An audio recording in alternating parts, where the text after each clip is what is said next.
Olá, sou a professora Cláudia Fleming Colucci, do Departamento de Saúde Pública da Universidade Federal de Santa Catarina. Vamos conversar um pouquinho sobre a segunda unidade do módulo de territorialização como instrumento para o processo de planejamento na atenção básica. Essa segunda unidade trata do processo de territorialização em si. E o que é o processo de territorialização? Esse processo de territorialização nada mais é do que um reconhecimento do território, ou poderíamos até dizer que um diagnóstico do território. Nós, profissionais de saúde, estamos muito bem capacitados para fazer um diagnóstico clínico dos nossos pacientes, mas muito pouco capacitados para fazer um diagnóstico do território. Se nós formos fazer uma analogia desse diagnóstico clínico com o diagnóstico do território, podemos identificar algumas semelhanças que podem facilitar a compreensão desse conceito do processo de territorialização. Quando fazemos diagnóstico clínico, nós precisamos reunir informações sobre esse paciente através da anamnese, através dos exames clínicos, exame físico, sinais e sintomas. E todas essas informações são unidas e relacionadas para que a gente possa chegar a um diagnóstico que vai subsidiar o plano de tratamento desse paciente. Quando fazemos o processo de territorialização, fazemos o mesmo processo. Reunimos informações de diferentes fontes, diferentes naturezas e diferentes formas, fazemos a relação entre essas informações para que a gente possa fazer o plano de ação do nosso planejamento local nesse território onde atuamos. Quando estamos falando em processo de territorialização, a palavra processo dá a ideia de continuidade. Então, ele é realizado continuamente e junto às demais atividades que a equipe realiza. Portanto, nenhuma equipe para de fazer o que está fazendo para fazer o processo de territorialização. As atividades todas que envolvem o processo de territorialização devem estar inseridas na rotina das equipes, embora já seja muitas vezes extenuante, com uma demanda muito grande da população, mas que a equipe se organiza para que possa participar em determinados momentos de algumas atividades que são pertinentes a esse processo de territorialização. Não existe uma receita de como fazer esse processo. A gente sugere algumas etapas e algumas atividades, trazendo esse processo de planejamento em 3 fases, que seria uma fase preparatória, uma fase de coleta de dados e uma fase de análise dos dados. Nessa primeira fase, que é a fase preparatória, a equipe vai definir quais são as informações necessárias para serem coletadas no momento que vai ser feita a coleta e quem vai ser responsável por essa coleta dos dados. Muitas vezes as equipes já têm muitas informações em mãos, que já foram coletadas em outros momentos, já foram analisadas, então algumas precisam apenas ser atualizadas e outras não, outras ainda precisam da coleta dos dados. A fase de análise dos dados é a fase mais trabalhosa e é a fase em que a equipe deve se organizar para estar discutindo em conjunto. Porque enquanto a fase de coleta pode ser dividida, alguns coletam alguns dados e outros coletam outros dados, a fase de análise dos dados não. Ela precisa ser feita conjuntamente para que a equipe pense em conjunto como vai analisar esses dados. A coleta dos dados, geralmente, ela é feita em várias fontes de dados. Então, a gente pode ter como fonte de dados a observação em loco, que é andar pelo território e reconhecer suas características e registrar detalhes desse território. Pode ser feita através com entrevista a informantes-chave, que são pessoas que residem nesse território, que atuam nesse território e que trazem informações importantes sobre ele. Pode ser feita através da coleta de dados nos sistemas de informação em saúde ou no próprio sistema de informação do município, se ele tiver, ou se não em prontuários, em registros que a unidade básica de saúde tenha sobre os atendimentos realizados. Todos esses dados são fontes de dados importantes nessa coleta dos dados para depois serem analisados e serem relacionados entre si nesse processo da territorialização. A análise dos dados do processo de territorialização também é chamada de análise situacional em saúde. Nós podemos, teoricamente, dividir esses dados em blocos relativos ao que se refere a esses dados e de como organizar esses dados para depois fazer a relação entre eles. Por exemplo, nós temos alguns dados que são os dados demográficos. Então, nesses dados, nesses aspectos demográficos dessa análise situacional, nós vamos analisar, por exemplo, a relação da população em termos de quantidade de pessoas por sexo, faixa etária e número de famílias, a relação entre as famílias e a quantidade de equipes, tudo isso pode ser analisado nesses aspectos demográficos. Quando você sabe, se você tem muitos idosos, se você tem muitas crianças, você sabe também se a sua demanda vai ser maior ou menor pelos serviços, porque a característica demográfica da população vai ter influência sobre os serviços, por exemplo. Outros dados que são analisados são os dados epidemiológicos. Então, temos os aspectos epidemiológicos, vários indicadores de saúde, de doença, que caracterizam aquela população.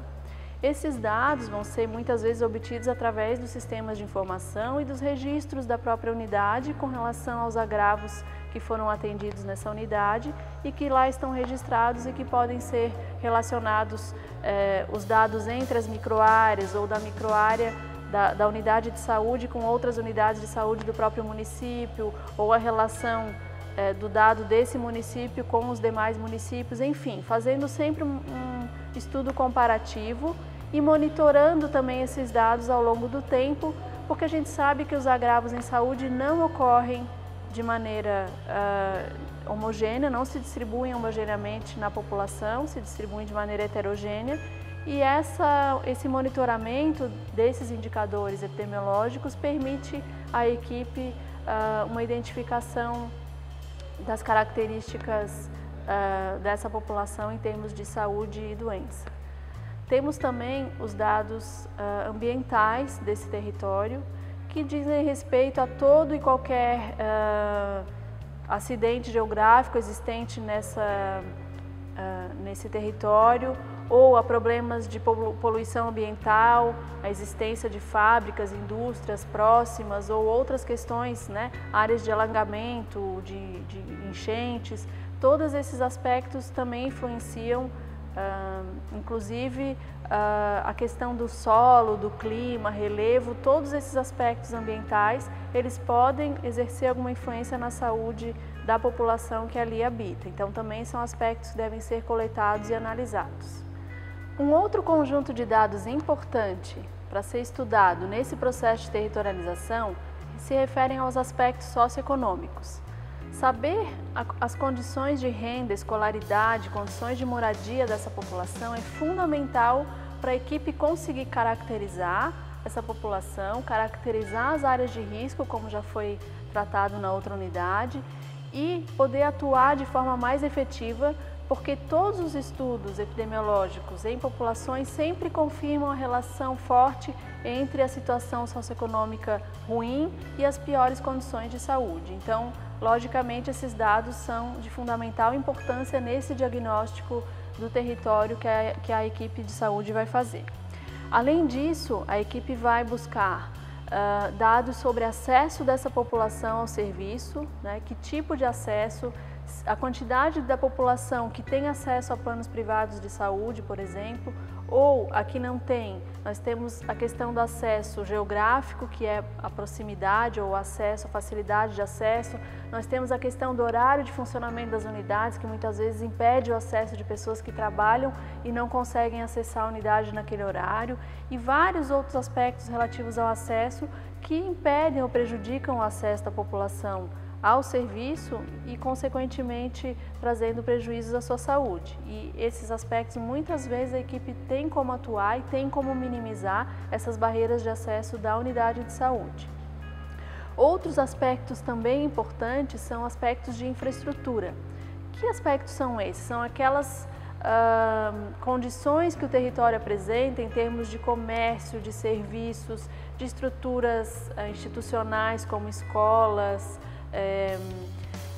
outros tipos de equipamento social, equipamentos de segurança, tudo que há nesse território que pode auxiliar a equipe a realizar as suas atividades. Então, muitos espaços como as próprias igrejas ou associações de bairro, associações comunitárias, em que as equipes podem utilizar esses espaços físicos ou podem utilizar à estrutura existente no território para realizar as suas ações.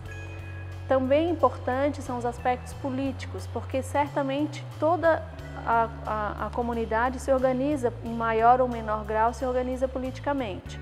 Naquelas em que a comunidade é mais organizada politicamente, isso é um fator que favorece muito também a atuação da unidade de saúde, porque conforme nós conversamos, alguns problemas não são de governabilidade da equipe e demandam uma atuação intersetorial, uma atuação com envolvimento da comunidade, e quanto mais a comunidade se envolve com os seus próprios problemas e atua para resolvê-los ou para minimizá-los, tanto melhor para a equipe de saúde, tendo a comunidade como parceira. Um importante canal de comunicação entre a equipe e a população, e que é um espaço de atuação política, são os conselhos locais de saúde, que muitas vezes não funcionam, não existem ou estão desativados ou não têm a atuação necessária, e que a equipe pode, então, nesse sentido, sim, ou criá-los ou potencializar para que a população possa fazer uso desse espaço tão importante que a gente tem no Sistema Único de Saúde, que são os conselhos locais e que têm algum poder de atuar politicamente no sentido de melhorar diversos fatores da saúde da população. Uma fase importante desse processo de territorialização é a confecção dos mapas, onde essas informações de todos esses aspectos coletados são colocados geograficamente localizados, para que a equipe possa compreender a distribuição espacial desses dados naquele território. Não existe também uma receita, assim como a gente já falou que não existe receita nas outras etapas, também não há receita para a confecção dos mapas. Existem muitas maneiras de fazer diversos mapas. A equipe pode optar por fazer desde croquis, que são esquemas à mão, né, colocando e sinalizando algumas informações, até utilizar técnicas como geoprocessamento e softwares que a gente tem hoje disponíveis para trabalhar com essa questão dos mapas e do processamento de dados localizados espacialmente. O ideal não existe, o ideal é o que é possível de ser feito naquele local com os recursos existentes e com o conhecimento que a equipe tem naquele momento. Né? Nós temos ferramentas como o próprio Google Maps, né, que as pessoas hoje em dia estão mais habituadas a utilizar, enfim, que podem auxiliar. Qualquer ferramenta, mesmo um mapa já impresso do município que tem a distribuição ali do território, pode ser utilizado nesse mapeamento das informações, que é tão importante e que auxilia também a compreender quando as informações são sobrepostas, né? Muitas vezes exatamente no local onde é pior a situação socioeconômica, é pior a situação ambiental e é onde mais estão localizados, concentrados os agravos em saúde, enfim. Isso facilita muito a atuação da equipe e a priorização, muitas vezes, de ações naqueles locais em que há maior necessidade, já que a equipe não consegue fazer tudo e atuar integralmente em todo o território em vários momentos. Então, isso facilita essa localização e a localização espacial da infraestrutura disponível, como a gente já falou, para a realização de ações no território. O mapa, ele facilita a comparação entre microáreas, por exemplo, ou a localização desses agravos espacialmente, ou fazer uma temporalidade, comparando mapas em diferentes momentos do tempo para acompanhar a evolução ou a distribuição daquele agravo ao longo do tempo. Enfim, tem várias utilidades e a discussão em equipe conjuntamente, analisando as informações nesse mapa, é fundamental. Com isso, a gente finaliza essa unidade que tratou do processo de territorialização e que subsidia a próxima etapa, que a unidade 3 trabalha, que é o processo do planejamento em si, trabalhando com essas informações e com a identificação dos problemas a partir de toda essa análise trabalhosa de dados que foi realizada, para que a equipe possa atuar junto a essa comunidade, a essa população, ao seu território, de forma mais eficaz e compreendendo melhor esse modo de vida dessas pessoas e se aproximando muito mais dessa realidade, da sua linguagem, da sua forma de viver e de lidar com a saúde e com a doença. Também sugerimos que façam a leitura dos materiais que estão colocados ao longo do módulo para complementar e para melhorar essa compreensão sobre o território. Obrigada.